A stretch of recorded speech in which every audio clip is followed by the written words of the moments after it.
exams?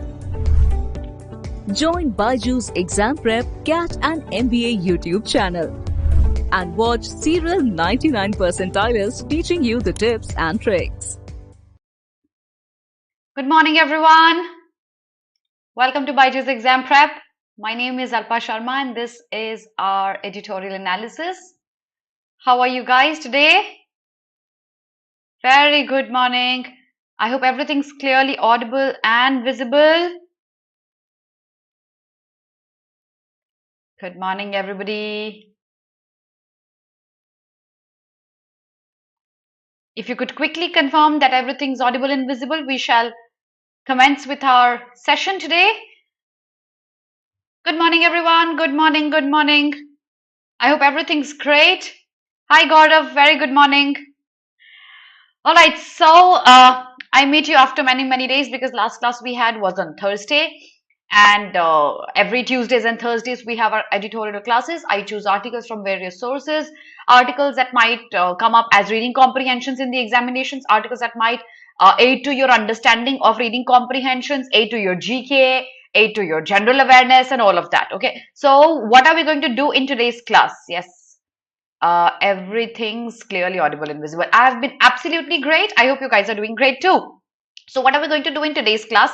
I have two articles today and both the articles are from the Guardian. And since Guardian articles aren't really long, I brought two articles today, two on varied topics. And you guys already know that Guardian is one newspaper that focuses a lot on nature. Just a minute.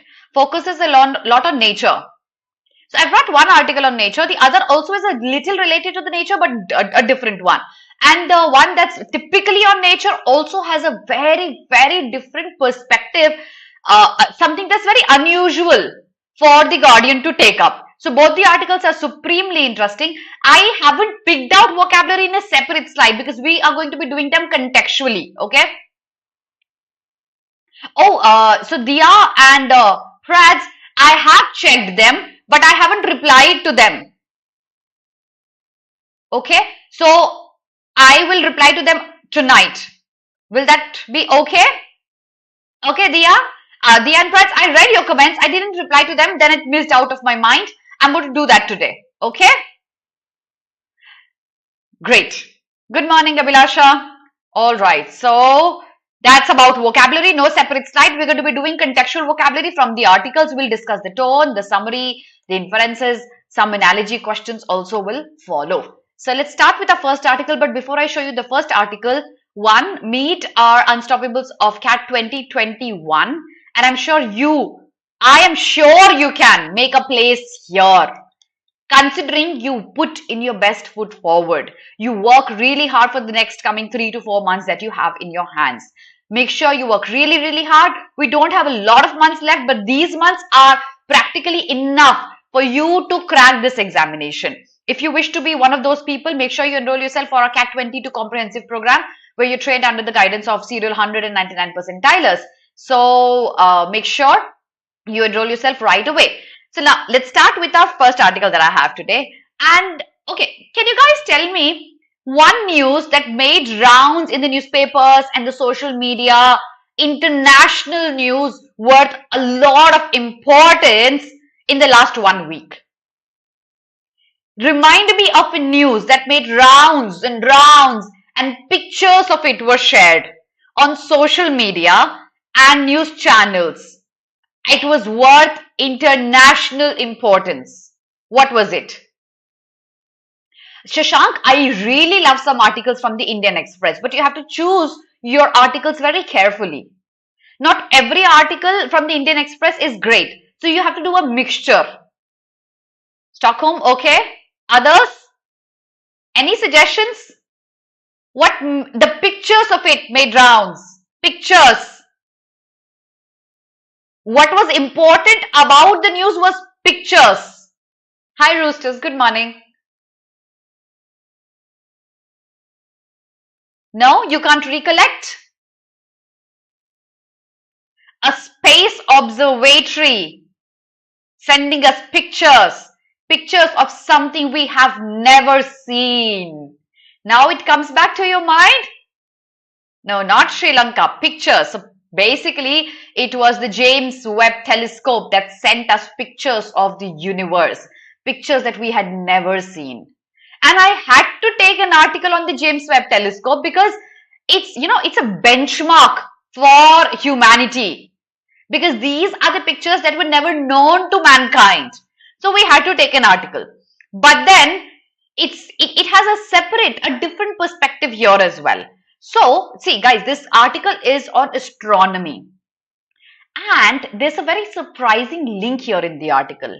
The article links astronomy to philosophy.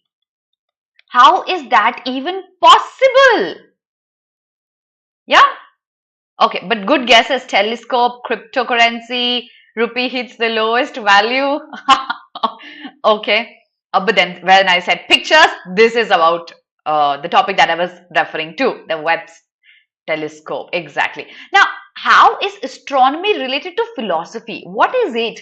Now, see, what is philosophy? Philosophy is putting logic to everything that's unknown to you. Is the space unknown to us? Is the universe unknown to us? It is. And that's how philosophy makes a link with astronomy in the article. Okay. So we're going to read this article and make some questions here and do the vocabulary through it as well. Read this page and send me a done when you're done reading this one. Good luck.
Great. So this page doesn't have a lot of twisted sentences and it's a very factually written page, more of a descriptive page.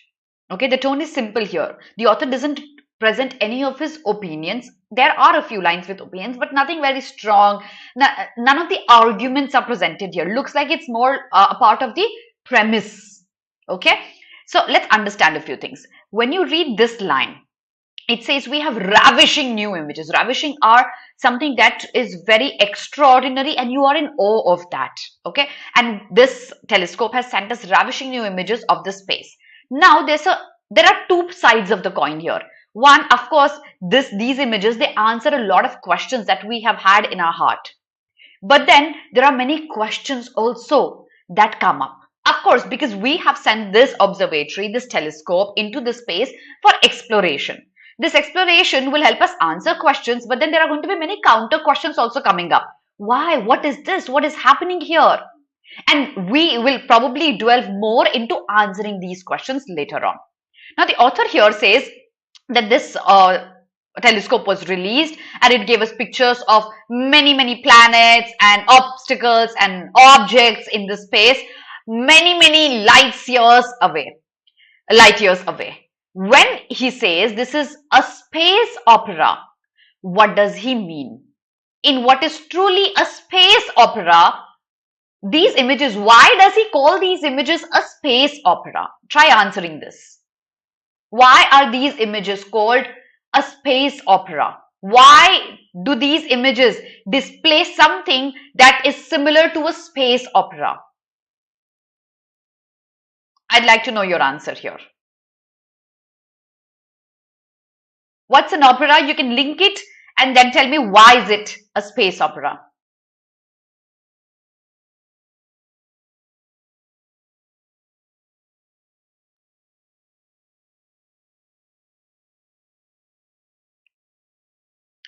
Anyone? What is a space opera? What do you think it is?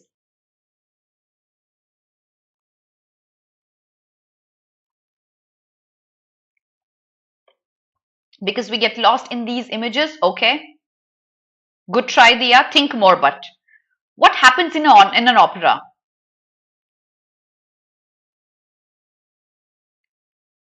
As finding more observations, but creating more. Great.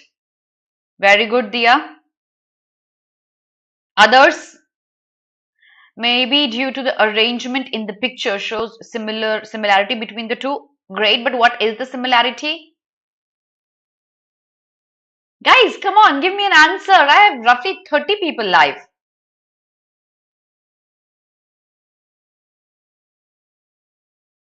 So, an opera is basically a musical performance, okay? And when you see an opera, it's a very loud performance. Everything that you see on a stage is very loud. People dance, people act, and their hands and their legs and the movements. Okay, Gaurav. And Astha says the planets and stars can be seen as performers. Yes, Astha. I love your answer, Astha. They actually, so when you see these performers in opera, the similar performances were seen by stars and planets and objects in the space, dancing their way around. It was complex, yes, Disha. And it was almost musical. So there was no music coming in physically in the images the James Webb Telescope offered us, but it was like these stars were performing. And that's why he calls these images as a space opera, an opera being performed in the space by the stars, by the planets. As if they're acting, they're trying to demonstrate something to us. They're trying to give us some story of how their existence was formed. Exactly, Swami. Brilliant. It's a melodramatic fantasy we've been thinking of all our lives.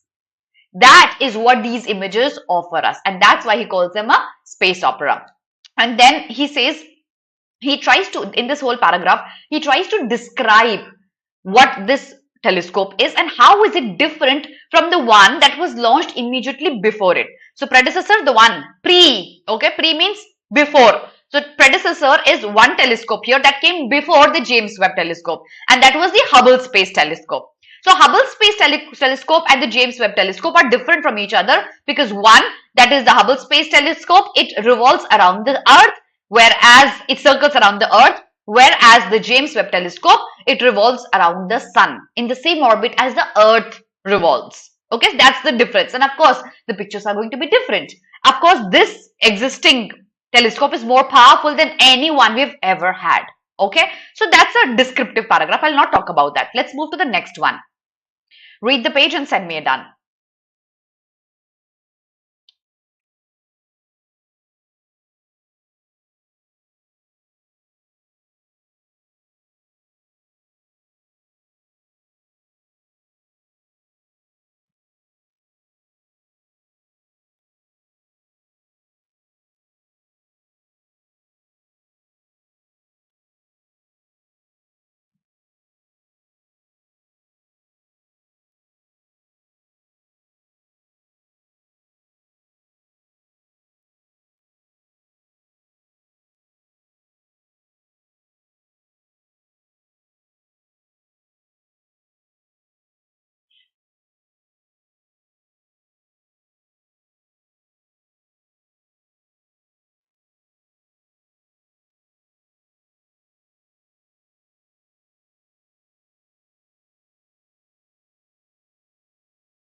Done.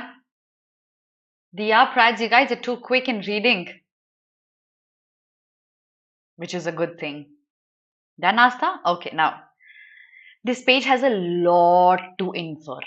A lot to infer. So we'll go slowly. Okay. Now he's in the initial first few lines, we read that these images answer many questions, but they also give birth to many new questions. What are the new questions? When we look at a new thing, probably something that we've never seen before, we always believe that these images present us something of what existed. When did they exist? We don't know. But when we have images, when we look into your old photo albums of the pictures your parents, I don't know if while you were born, there were hard copy of photos. But then when I was born, no digital cameras existed. Okay. So it was only the manual camera with only hard copies coming in. And when I look at the pictures, I always believe, okay, this is what existed. Sometime it did. When did it exist? I don't know, but it existed. So that's exactly what happens with the images that the telescope sends us. We know that this image is of something that existed at some point of time in the past. It existed. But then what is it? I don't know anything about that. What is this thing? So my mind goes on to answer many questions, to the counter questions that I have. What is this? I'm going to do more research to answer that. So that's how the human mind functions. On the very simplest level, the human mind has been conditioned to assume that the photographs are images of what exists or existed at some point of time. Now, in this case, in the case of the telescope and the images that we have images of galaxies, we have the images of nebula. So nebula is basically clouds of gas, okay? You can call it that. So we have these images. Do they still exist? We don't know, because these galaxies are light years away from us. I hope you know what light years are, because this is something you must have studied in your school, in your college. So these galaxies, these nebula are light years away. We don't know if they still exist, but we for sure know one thing, that they existed at some point of time. Now guys, what is the entire core of doing all this research? Why at all do we spend so much money in astronomy? Why? What is the core of all this research? What is that we're looking for? I'd like you to answer that question. What is that we're looking for? We're looking for galaxies, nebula, but why? What is the core of all this?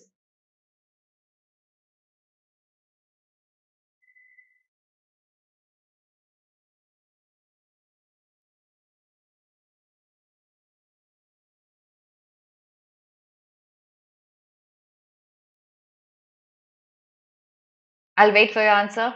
Okay. Absolutely, Abhijit. So it's finding life outside Earth. That's the core.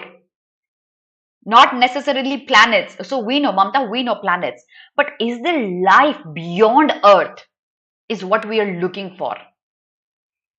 Yes. So the next planet where life can exist. To find out the things that are unknown to us. Life on other planets, explore the unknown, identify new planets where we can live, because we have already destroyed our planet. Answers to our existence, purpose of life, consciousness of mind, absolutely. Rare minerals, yes. Water, yes. Mystery, the universe holds, yes. To know the universe, precisely. Rohit, a simple answer to it, okay? So we're trying to find answers to all these questions. Are there people living ahead of Earth? Is there any other planet where we could live? All these questions are answered. And these images probably are trying to tell us the answer to all these questions that we were discussing in the chat right now. Now, let's read this paragraph very carefully. In this, astronomy shares a common ground with the other frontier sciences. Which science probably is he referring to here? Astronomy here shares a common ground with other frontier sciences. Which frontier sciences is he referring to here? If you read the remaining paragraph, the Big Bang Theory as well, Shashank. If you read the remaining lines, you would know what is he referring to. And we'll also understand what is the common ground he is referring to that we share with other sciences in astronomy.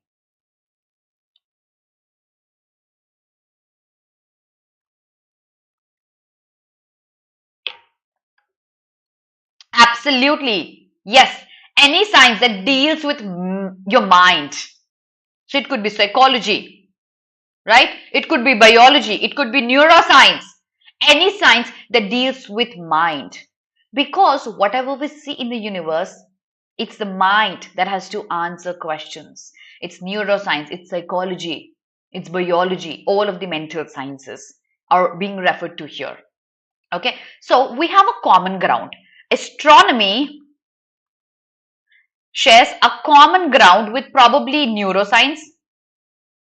How? Because both of these deal with the mind, our consciousness, both. How does astronomy deal with the mind? The next line tells us the study of the brain. For all of the progress that the brain scanning technologies have made over the last 70 years, the central mystery of consciousness remains as elusive as it has ever been. What does the word elusive mean? Who's going to tell me? The meaning of the word elusive. Anybody?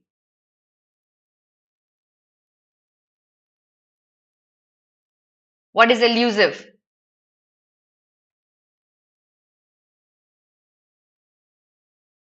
The mystery of consciousness has always remained elusive. If you talk about neurology, if you talk about neurosciences, all of that, the phrase consciousness has remained, yes, elusive is hidden. We still are unable to unravel the mystery it holds.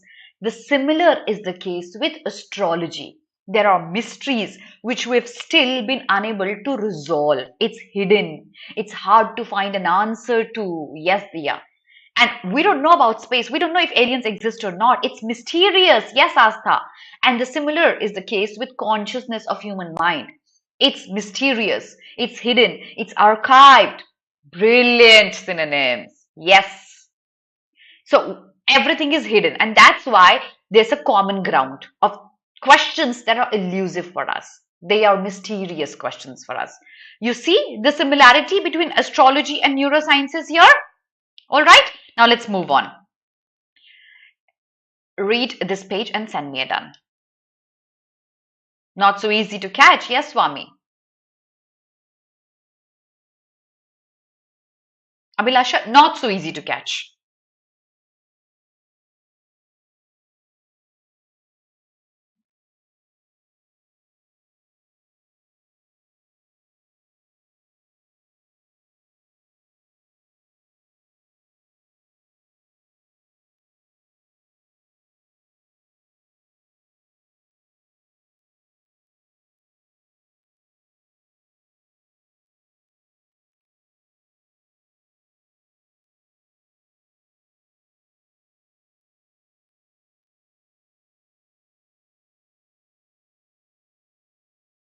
Delusion. You can say that, Prads.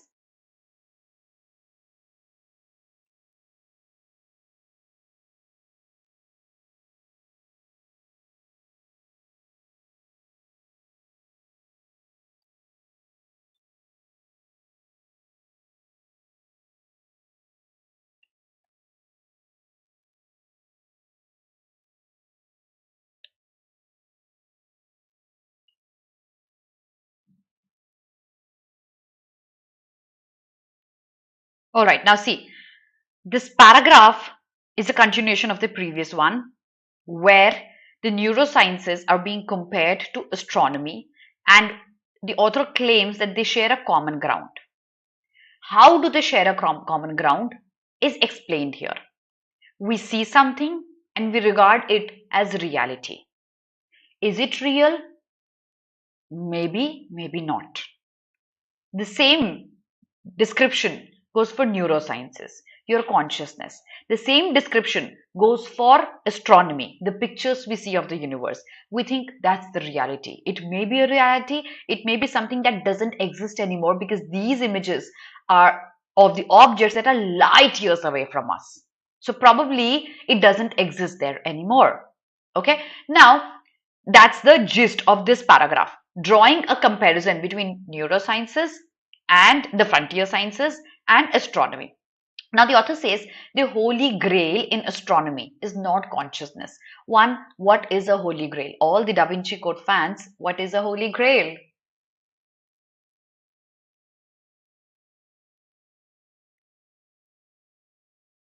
Have you read the Da Vinci Code? What is a Holy Grail?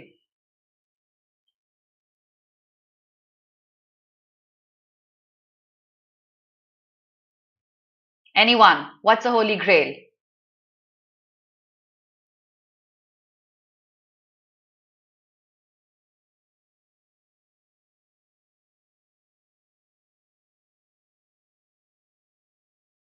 No, you haven't? Oh, that's surprising. It's a very, very, very, very popular book. Okay, so Holy Grail is something that it's your gospel. You consider it to be the ultimate truth and you follow that. That's your Holy Grail. That's the crux of your entire belief is your Holy Grail. Okay, now Holy Grail, of course, the meaning that I've explained is a metaphorical meaning. The literal meaning comes from Christianity, which I'm not delving deep into. And how Holy Grail is used in the Da Vinci Code is also a different one. So it's basically a grail that's cryptic and has a message hidden, but it's holy, so you can't play with it. So ultimately, Holy Grail contextually, metaphorically means something that's the crux of your belief and you will abide by that. It's like your gospel, it's like a truth. It's like your Bible that you will not violate at any cost. So the Holy Grail of neurosciences is consciousness. But that's not the Holy Grail for astronomy. The Holy Grail of astronomy is if life came into existence not by the Adam and Eve story or not by one day God decides to sneeze and he creates life out of it. No. Astronomy doesn't believe into that. Astronomy says, how did we came into existence? We need a scientific proof for that. These are merely tales that we've heard out of our religious books. But science doesn't believe that. Science says, how did we exist? Why did we come into the world? How did we come into the world? How was all this created? Astronomy focuses on answering those questions. That's the Holy Grail for astronomy. The existence of mankind and how did we come into existence? Was it a big bang that created us? Could be, but do we have proof for that? We probably don't. Okay, so the Holy Grail is the crux of your theory. The crux of neurosciences is consciousness. The crux of astronomy is our life. Okay, now all of this part is a part of the premise describing this one. The relationship between the frontier sciences and astronomy. Do you agree with it? Okay.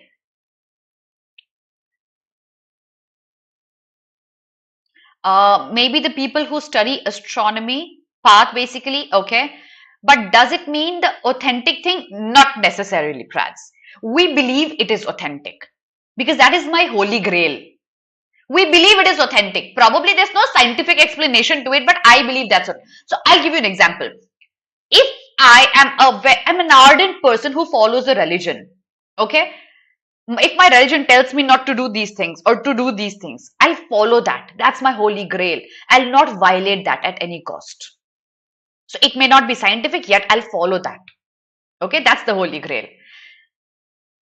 Spirituality gives answer to these questions. Science doesn't.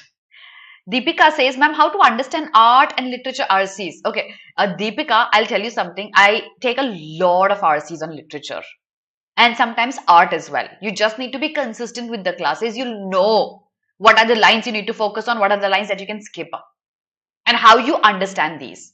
I'll also give you a lot of background and GK so that you are comfortable with the topic on art and literature. So you just need to be regular, everyone. All right, so back to it. This whole part is a part of the premise, explanation of the theory till now mentioned, the similarity between two sciences. So we can absolutely skim through this part. This focuses on the existence of life, existence of water, existence of oxygen on any other planet, any other place. Merely an explanation, merely a part of premise, we can leave these things.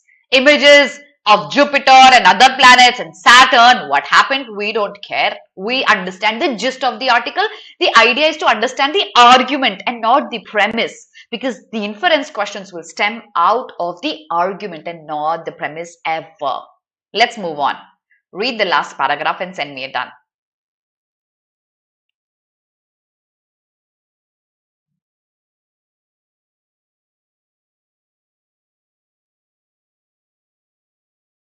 Okay, just a minute. We have this word tantalizing. Okay, so let me explain this. It is a possibility that is tantalizingly thrown up by many space adventures. What is tantalizing? So I'm participating in a race, okay, and I see there's no one ahead of me. I'm almost about to win. I don't know who's behind me. I'm almost about to win. So the victory is almost tantalizing because it has not happened yet. But I can see that happening. But in a jiffy, somebody overtakes me and becomes the winner. And I am not the winner. So that enthusiasm and that happiness that I got, that I'm about to win, but hasn't happened yet, is a tantalizing feeling. Okay, give you a hint of something that might happen, but in reality it may not happen. So these images tell us there's water and there may be life. These images give us tantalizing pictures. Have we found life yet beyond earth? No, we haven't. So this feeling is tantalizing for us. I hope you understand tantalizing. Next page, read the page.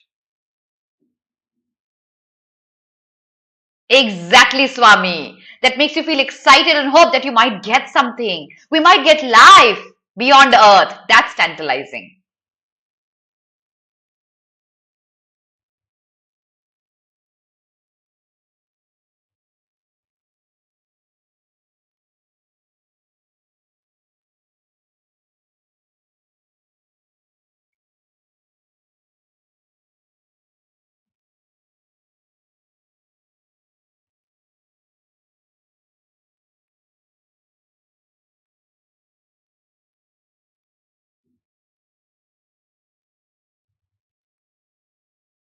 These two lines, this page, Dia?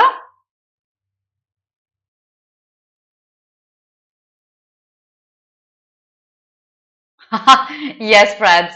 Absolutely.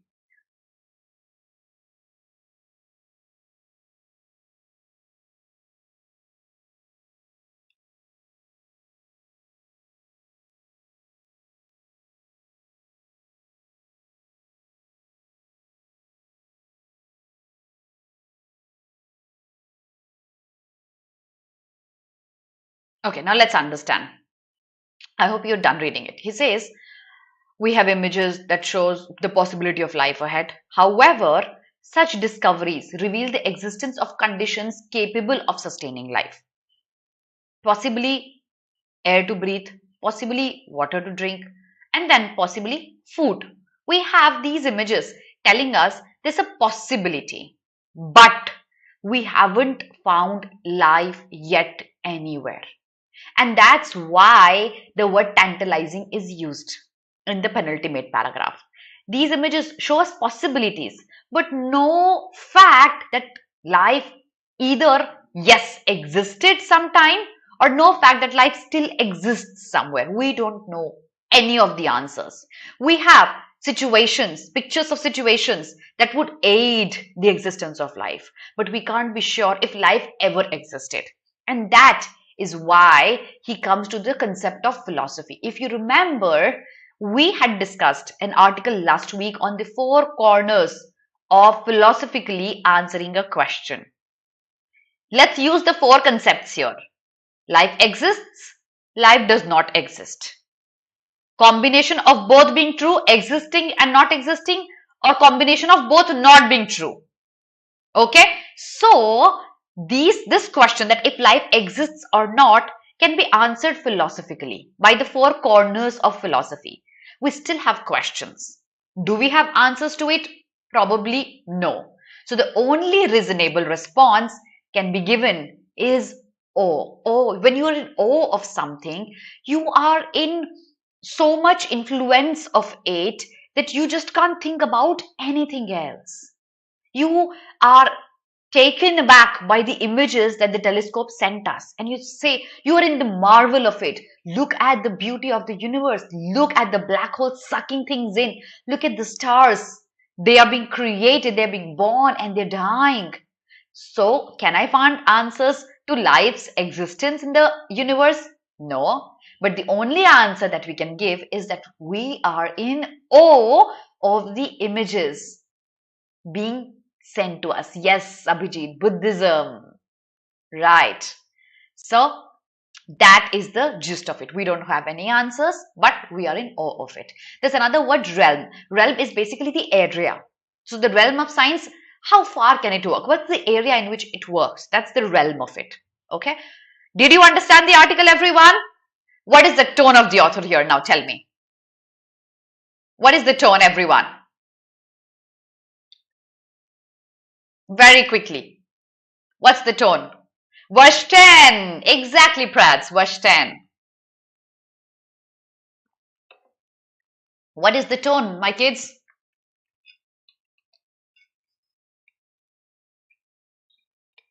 Tone of the author very quickly.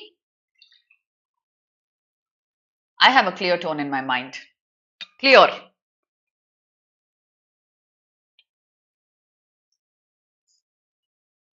Tone very quickly. Think about the structure. Absolutely, Dia. Absolutely. It is an analytical article. It analyzes the images and then he ponders over what might have happened, what might not have happened, how are they linked. Rational, analytical. Correct. Yes, Gaurav. Rational, analytical. Rational is synonymous tone to analytical. Correct, everyone. Correct. That's an analytical one. So you've understood the article. Now let's move on to the next article, everyone. But before I move on, did you hit a like button? Did you hit the share button? Did you subscribe to the channel? If you're watching this later on while we're not live, make sure you comment under my video if you've loved the article. Let's move on to the next article. Just hit the like button right now. So the next article is also from The Guardian. And every time we see The Guardian, usually the articles talk about nature. Okay, and it talks about conservation of nature. There were so many articles we did on the COP26 and the reports that the world is about to end. We need to be more aware. Here, the Guardian gives us an opposite point of view. The opposite, going against the nature. How is that possible? Let's read this. Your mind will be boggled reading if Guardian could publish something of this sort. So towards the end, your boggling mind will be given a calm. Let's read this article, read the page and send me a done.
Do you see this article going against the basic philosophy of The Guardian? The Guardian promotes conservation. Here, The Guardian looks like it is probably against the squirrels. He says, okay, I love the first 3-4 lines. They're very artistically written. He says, when you are in Britain and you're trying to grow something in your garden, like nuts, it's like you are going to go in a match, in a game of chess. The two sides, one side you and the other side there are squirrels. The first move is going to be made by you, how you plan them. But then you know the squirrels are going to be winning because the squirrels are going to eat up your nuts. They may eat tantamount means equivalent. Okay, so planting nuts is equivalent to an opening move in a game of chess. So when you plant nuts, it's almost similar to a game of chess's first move. They eat your nuts, they eat the birds' eggs, the fledglings as well. The fledglings are the babies of birds, okay? So they might destroy them, they might eat the bark of a tree, making the tree more prone to infection or killing the tree. And ultimately, these squirrels are responsible for destroying the biodiversity and landscape. Squirrels, are we not responsible for destroying the biodiversity and landscape, cutting and chopping off all the trees? He says that this destruction is not insignificant, it's pretty much. But I'm sure this destruction is lesser than the destruction we make into the society. But then the Guardian is not happy. The Guardian says these squirrels are destroying everything. So he's typically angry with the squirrels. So unlike the Guardian. Let's move on. Read the page, everybody, and send me a done.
You see so much of premise here. The part that I've highlighted is completely premise. He keeps on adding things to why these gray squirrels are probably immune and they're outnumbering the red ones, and we don't need them. We don't need them. He continuously gives us reasons to support his fact that we don't need these. And then in Britain, people have been trying to control them.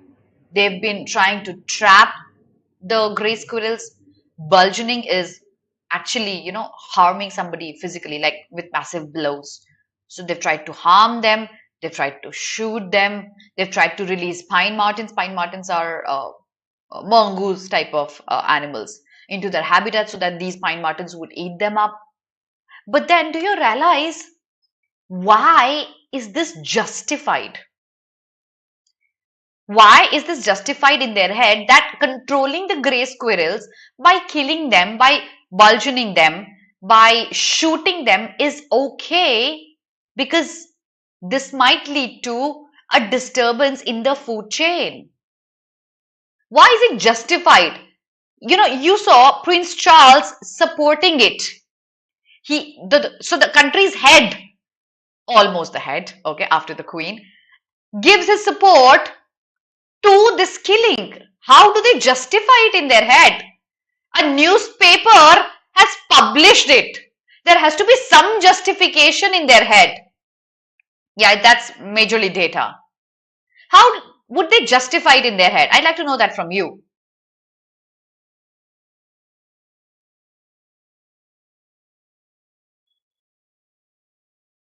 What could the reason be that the newspaper publishes it, promotes it, Prince Charles promotes it, they are constantly killing them by various means?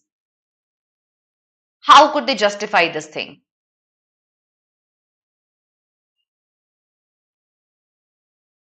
How is it even legal in Britain?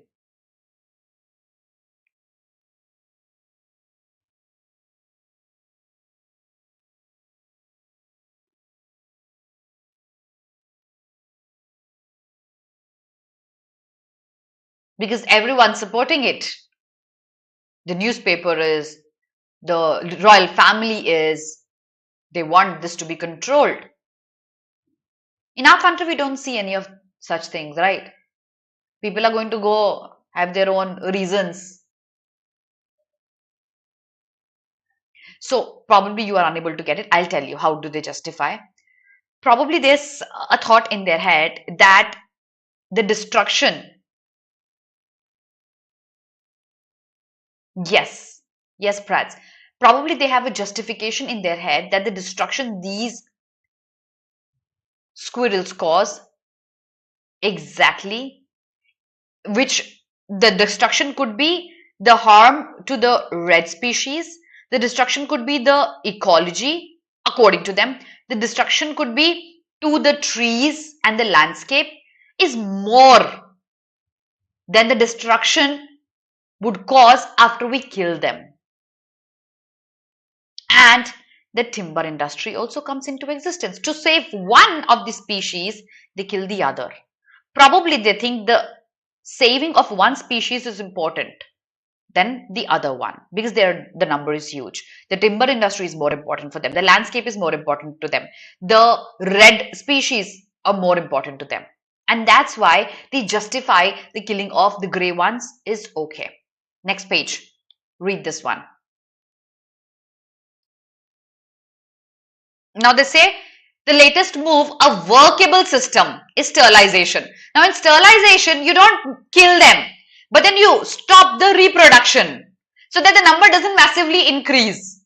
So it's a win-win for all, right? You are not killing them, yet you are controlling the breeding of the species, the gray squirrels. So win-win for all, no illegal things happening. Read the remaining page.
Done, everyone? So now let's talk about euthanasia here. Euthanasia is a painless death. Okay, and with humans, euthanasia is for people who are in a vegetative state where their bodies will never recover from the physical state they are in, and it's always going to get worse with age. But they'll not die any sooner. They're going to take years and years and years to die. But then their body and the mind is not functioning. Either the body or the mind is not functioning. So they're just on the bed. And then some countries legalize euthanasia where you give them a painless death, because what is the purpose of that life? And some countries are against euthanasia because you're taking away a life, and a right to live is our fundamental right. So our country, euthanasia is illegal. They chose sterilization to the squirrels, and they say, okay, let's sterilize them. But how do we sterilize them? So they tried to capture them and give them euthanasia with halothane. So halothane is a gas through which they would euthanize the squirrels. Then they thought, okay, a better way is sterilization. But how will you differentiate between a red squirrel and a gray squirrel? There has to be a technology, right, to differentiate, because when you give them pills of sterilization, probably the red squirrels might eat them too. So the problem is lesser of a legal one and more of a technological one. It's lesser of a legal one because the technology is unsupportive of how to differentiate between a gray squirrel or a red squirrel. So they still haven't been able to pursue the method of sterilization. So ultimately they're resorting to killing the gray squirrels here. Yeah, they could take away their life support, or if there are people who don't need life support, they would inject them with some or the other lethal injection that will give them a painless death. That's another way. Active and passive euthanasia. Okay. So these are the ways. Now let's get back. There is an uncomfortable tinge of xenophobia.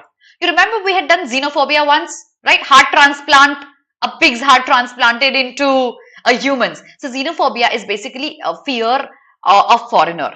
Okay. Now here it's the fear against the other species, which is the grey squirrels. There's an uncomfortable tinge of xenophobia here. We probably hate these grey squirrels to some of the language used about a species that has now been here for nearly 150 years. So now comes the guardian's point of view. He says, I am getting uncomfortable with this hatred towards grey squirrels against the red ones. While it is instructive to note that the reds, which also strip bark and take eggs, were seen as pests until the 1930s and extensively culled. They were killed. So probably that they are endangered today is not because of the grey squirrels. It's because of us. We killed them. We culled them. We considered them to be pests. Red squirrels behave in a similar manner to the grey ones. Just that we killed the red ones and now their number is lesser than the grey ones. And now we are offended with the grey ones. So now comes the guardian's point of view. Guardian says, oh, this doesn't work perfectly. There is too a strong argument that the ecosystem change. We had discussed this in the beginning. That there is their essential nature. Like a mosquito, its essential nature is to bite you. Right. So this is the squirrel's essential nature. And it is quixotic to stop it. Let me tell you a story about this word. What does the word quixotic mean, everyone? Yeah, xenographed. What does the word quixotic mean? I'll tell you a story behind this. A typical English teacher's story. What does the word quixotic mean? Read the line and tell me. If you don't know the word, read the line. You'll get it.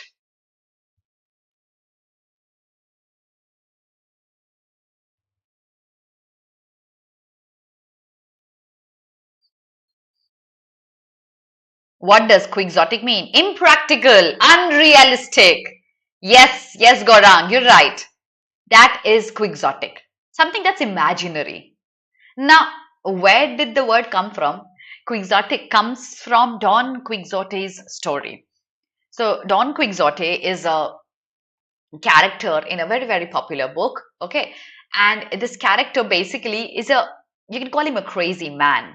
He does something impractical and illusionary every day. He gets up. What does he do? So there's a hill in front of his house and the hill has windmills. Okay. The hill has windmills. And every morning he gets up, he looks at the windmills and he thinks, okay, that's my enemy. I'm going to go ride my horse and kill the enemy. And he runs to kill the enemy. And he comes back because he doesn't find anybody. Is it imaginary? Is it unrealistic? That is. Don Quixote is the epitome of being unrealistic. So when we talk about killing the grey squirrels because this is what they do, that's their nature to do these. So does the red squirrels. So killing and eradicating and stopping the squirrels from doing what they are meant to do is almost quixotic. It's unrealistic. You can't do that. Grey squirrels do actively threaten another species in Britain with extinction. That's the red one. The attraction of contraceptive method is that they are less inhuman and aim for balance rather than their eradication. So killing them is not the solution. You sterilize them, you control their breed. But you kill them is uncalled for. A willed stalemate, if you will. What does this line mean? A stalemate. You remember the first two lines of the passage where he said, when you're planting nuts, it's like the first move in the game of chess. The first move. He ends the paragraph with the last move in the game of a chess. That's a stalemate. Stalemate is you are stuck. You can't have any more moves. Stalemate is, okay, you can't move, I can't move. We are stuck in this game. So it's a stalemate. You either do something like sterilization or you are going to be in a stalemate that's willed by your thoughts. It has strong will behind it. So that's why, yeah, it's a paradox. Absolutely, Gaurang. Did you guys locate the paradox, everybody? It's a paradox. You are actually expecting something which shouldn't happen. No legal moves. Exactly, Stalin. That's a stalemate. So he started with the first move in the game of chess and he ends it with another word that's used in a game of chess. So he ends it with that note. Beautifully written. A lot of factual data, but the first line and the last line, you see the relationship between them? That's about it. And now you see how the guardian actually opposes what people have been doing throughout to control the breeding of the gray squirrels. So that was about the article. I hope you loved reading this. Friday, I'll either bring an extract from a book or I'll bring an Aeon article. Very likely an extract from the book. I'll have to dig a lot, but I'll probably bring one. So make sure you don't leave the session without liking it, subscribing to the channel, sharing the video with as many people as possible. Make sure you hit the like button right now and comment under my video if you think you are benefited with the series. Follow us on Instagram, YouTube, Facebook, Telegram, download our app on Google Play. Thank you so much, everybody. I shall reply to your comments, Prads and Dia, under my last video today. Okay. Have a very good day, everybody. God bless you.